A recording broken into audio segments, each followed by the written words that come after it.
Level 1. The silent professionals. In a sport built on noise, Now Woody isn't doing nothing. Get the fuck the out most of here. dangerous man is often the one who says nothing. We're not just talking about being polite, we're talking about fighters who weaponize respect. Their trash talk is silence, and it's terrifying. The perfect example, Georges St-Pierre. GSP's attempts at trash talk were so bad they were comedy. He's too nice. But when the cage door locked, that nice guy became a surgical, cold-blooded killer. Then you have Stephen Wonderboy Thompson, a man so polite he said he felt weird just calling someone out on Twitter. He's the fighter who compliments his opponent for 3 minutes straight and then knocks their head clean off. This level works because it's a movie trope. It's the quiet assassin. It's the walk softly and carry a big stick, then beat your opponent into a living death with it. It's a promise. I don't need to talk because you already know what's coming. Level 2.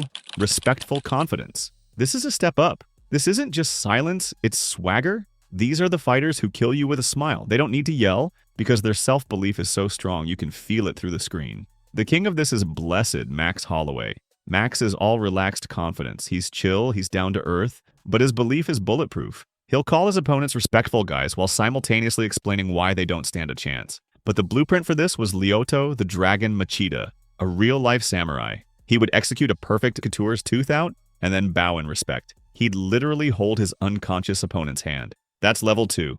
It's a confidence so deep it doesn't need to be aggressive. It's a quiet, I'm better than you, and we both know it. Level 3.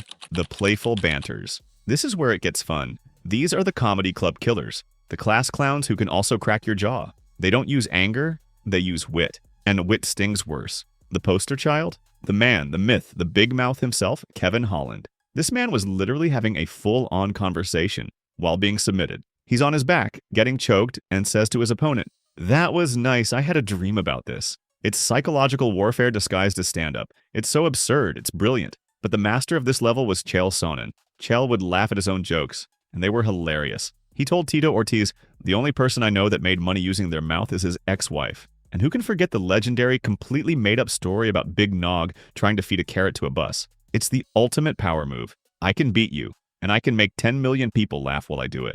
Level 4. Psychological warfare. This is when the jokes stop. This is the mind fuck level. These fighters aren't just talking.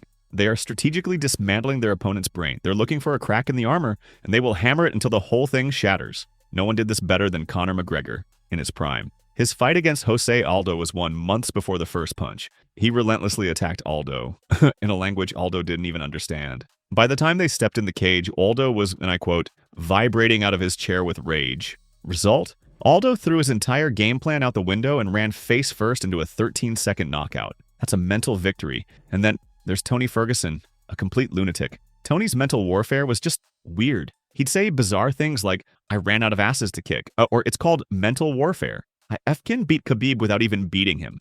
His goal wasn't to make you mad, it was to make you so confused and uncomfortable that you'd already lost. Level 5. Aggressive intimidation. The smiles are gone. The games are over. This level is about one thing, fear. These fighters aren't joking, they're making a promise of violence. The legend of this level is Wanderlei Silva, the axe murderer. His stare-downs were terrifying. His quote, "When I see my opponent, I begin to shake uncontrollably. Once he hits me, I think, how dare you hit Wanderlei Silva?" This is the man who accidentally and iconically said, "I want a Efkin Chuck," when he meant fight. But with Wanderlei, the line was blurry. Level 5 is when the mask comes off and the killer underneath steps out. Level 6, crossing the line. This is where it gets dark. This is when trash talk becomes genuinely disgusting. Attacking family, religion, we'll say what's up to your dad while we're there. This is the car crash content. You don't want to watch, but you can't look away. The undisputed king of Too Far is Colby Covington. This man has no lines. He told Leon Edwards, whose father was murdered,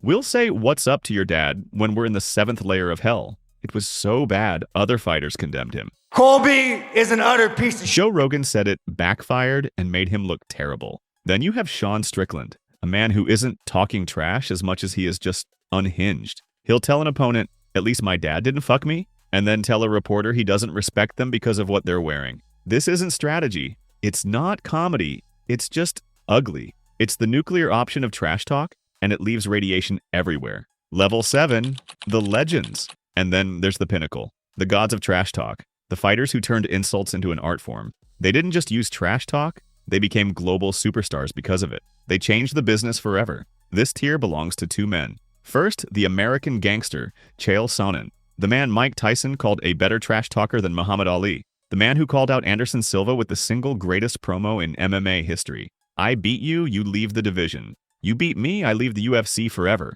And, of course, the undisputed king, Conor McGregor. McGregor's lines are scripture. I want to apologize to absolutely nobody. The red panties speech. Baby, we done it. We're rich. Conor McGregor made us rich. And the line that became a global meme. When Jeremy Stevens dared to interrupt him. Who the fuck is that guy? But the real moment of legendary trash talk is not always the loudest. It's the most real. Nate Diaz. After shocking the world, beating McGregor, he grabs the mic and delivers the most iconic, unrehearsed, authentic line in UFC history.